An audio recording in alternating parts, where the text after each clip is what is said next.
নমস্কার, আমি তরুণ ঘোষ। গঙ্গা চুক্তি আর তিস্তা চুক্তি আমি বলেছিলাম সব গঙ্গার জলে যাবে।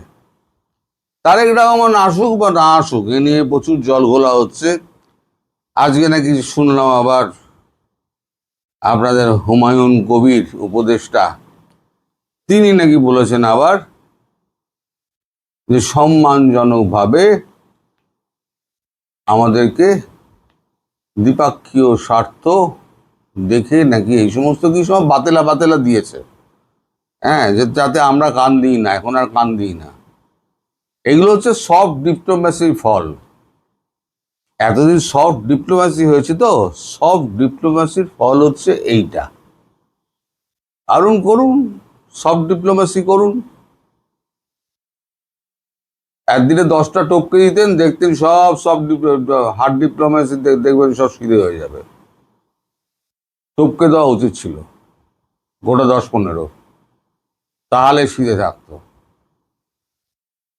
আমরা নাকি কি বলে, যাই হোক, পরে আলোচনা করব। এখন যেটা আলোচনা করতে বুঝি সেটা হচ্ছে গঙ্গা চুক্তি নারাজ নীতিশরা।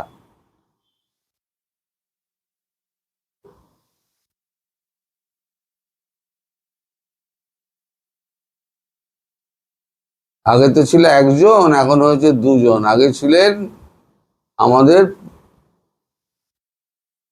পশ্চিমবঙ্গের মুখ্যমন্ত্রী,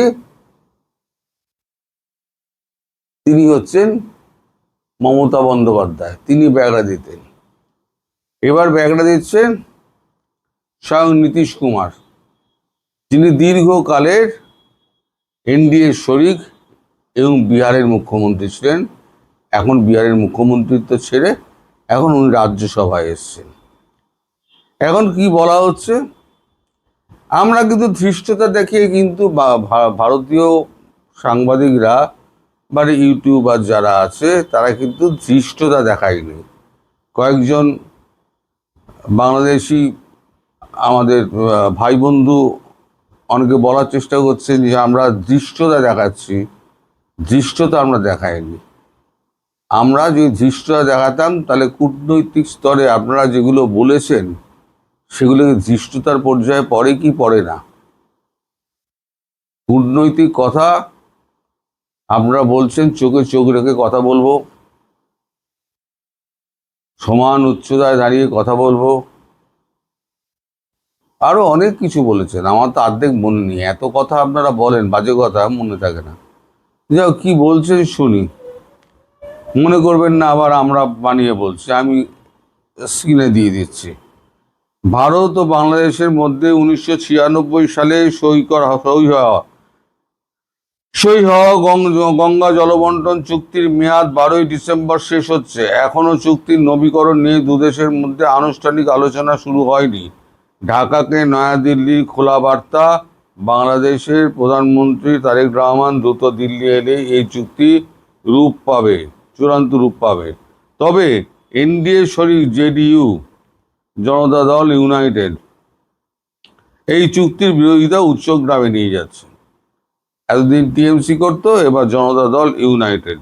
জনতা দল ইউনাইটেড হচ্ছে আমাদের শরিক, প্রধানতম শরিক। কারণ তাকে উপেক্ষা করা যাবে না, যদি তিনি সরে যান তাহলে ইউপিএ সরকার পড়ে যাবে। এই শরিক দলের দাবি, এই ব্যবস্থার ফলে শুকনো মরশুমে বিহার পর্যন্ত জল পায় না। বিস্তীর্ণ অঞ্চলে কৃষি, পানীয় জল এবং শিল্পের জন্য গঙ্গার জলের ভাগ কমে যায়। ফারাক্কার জল ধরে রাখায় হুগলি নদীর স্বাভাবিক প্রবাহ ব্যাহত হয় বলে অভিযোগ।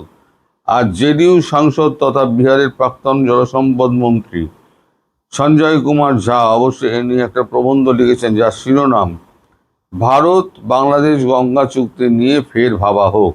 তার বক্তব্য, মানে ওই এটাতে লেখাতে তার বক্তব্য, গত 3 দশকে এই চুক্তির কারণে বিহার অনেক কিছু হারিয়েছে। যেভাবে এই চুক্তি হয়েছে সেভাবে অন্তত একে এগিয়ে নিয়ে যাওয়া উচিত নয় গোটা বিহার এবং দেশের স্বার্থে। এই চুক্তি গুজরাট ডক্টরিনের সন্তান, যেখানে বলা হয়েছিল দক্ষিণ এশিয়ার বৃহত্তম দেশ হিসেবে ভারতের কোনো প্রত্যাশা না রেখে একতরফা সমস্ত প্রতিবেশীকে ছাড় দেওয়া উচিত। সম্প্রতি তিনি রাজ্যসভার সদ্য সমাপ্ত বাদল অধিবেশনেও বলেছেন, ফারাক্কা ব্যারাজ মূলত কলকাতা বন্দর এবং হুগলি নদীর নাব্যতা বজায় রাখার জন্য নির্মিত হলেও বাংলাদেশকে জল সরবরাহের বর্তমান ব্যবস্থায় সবচেয়ে বেশি ক্ষতিগ্রস্ত হয়েছে বিহারের। দাবি 1950 সালের মধ্যে কৃষি, শিল্প এবং 2050 সালের মধ্যে কৃষি, শিল্প ও জনসংখ্যার চাহিদা মেটাতে বিহারের অতিরিক্ত 2000 কিউসেক জলের প্রয়োজন। তাই বর্তমান কাঠামোয় এই চুক্তি হলে রাজ্য উন্নয়ন বাধাগ্রস্ত হতে পারে। বিদেশ মন্ত্রক সূত্রের খবর, ভারত ও বাংলাদেশের মধ্যে 54টি আন্তঃসীমান্ত নদী রয়েছে। নদীগুলির জলবন্টন সংক্রান্ত নির্ধারিত দ্বিপাক্ষিক প্রাতিষ্ঠানিক ব্যবস্থার মাধ্যমেই আলোচনা স্থির হয়। ফলে গঙ্গা জলবন্টন ভবিষ্যৎ নিয়ে আলোচনার পথ খোলা। আলোচনা কবে হবে তা স্পষ্ট নয়। নয়াদিল্লির বক্তব্য, ভারতের তরফে শুধু গঙ্গা নয়, সমস্ত বিষয় নিয়ে আলোচনার জন্য যতটা প্রয়াস সম্ভব তা হয়েছে। এবার একটি স্বাধীন বা সার্বভৌম দেশ হিসেবে বাংলাদেশ যে সিদ্ধান্ত নেবে, এটা নয়াদিল্লি মনে করিয়ে দিচ্ছে দ্বিপাক্ষিক সম্পর্কের ভিত্তি হলো শর্তহীনভাবে পারস্পরিক আস্থা, যেটা ওরাও বলেছিল। তারেকের বিদেশ বিষয়ক উপদেষ্টা হুমায়ুন কবির বলেন, আগামী মাসে ভারতে আয়োজিত ব্রিক্স সম্মেলনে প্রধানমন্ত্রীর যোগ দেওয়ার সম্ভাবনা ক্ষীণ। যদি পারস্পরিক বিশ্বাসের ভিত্তিতে উপযুক্ত পরিবেশ তৈরি হয় এবং সম্মানজনক আমন্ত্রণ আসে, তাহলে সেটা সিদ্ধান্ত নেওয়া হবে। সম্মানজনক আমন্ত্রণ কি এবার গলায় গামছা দিয়ে কন্যা দায়গ্রস্ত পিতার মতো গিয়ে বলতে হবে, হুজুর আপনি আমার ভারতবর্ষে এসে পদধূলি দিন? এইটাই তো বাকি আছে নরেন্দ্র মোদীর, এইটা বলাটাই বাকি আছে। এবার আপনারা চাইছেন কি? এই যে আমরা এত সফট ডিপ্লোম্যাসি করেছি না, আমি বারবার বারণ করি, সফট ডিপ্লোম্যাসির যুগ চলে গেছে। এখন জিসকা ভ্যাঁস জিসকা ডান্ডা উসকা ভ্যাঁস, লাঠি যার হাতে তার হাতে ভ্যাঁস, লাঠি মারো সব সিধে হয়ে যাবে। ওই জন্য ওই 10টা টপকে দিলে পরে সব সিধে হয়ে যেত। তো যাই হোক, এখন তো নরেন্দ্র মোদীর সফট ডিপ্লোম্যাসির যুগ। নরেন্দ্র মোদী বুঝবেন, আরও একটুখানি সফট ডিপ্লোম্যাসি দেখান, আরও 2-4টে চিঠিপিটি পাঠান, দেখুন বাংলাদেশ নরম হয় কিনা। আর বাংলাদেশের থেকে আপনি কি আদায় করতে পারেন সেটাও আমরা দেখে নেব। তাই বাংলাদেশের যা কাণ্ড কারখানা দেখছি, তাতে মোটামুটি একদম রেডি হয়ে থাকুন উত্তম মধ্যম খাওয়ার জন্য। রেডি হয়ে থাকুন। যে কোনো দিন ধৈর্যের বাঁধ টুটে গেলে উত্তম মধ্যম এবং নিম্ন উচ্চ সব, উচ্চ থেকে একেবারে উত্তম মধ্যম সব হবে। এখন এটাকে যদি আপনারা ধৃষ্টতা বলে মনে করেন, তাহলে তাই, আমরা ধৃষ্টতা প্রকাশ করছি।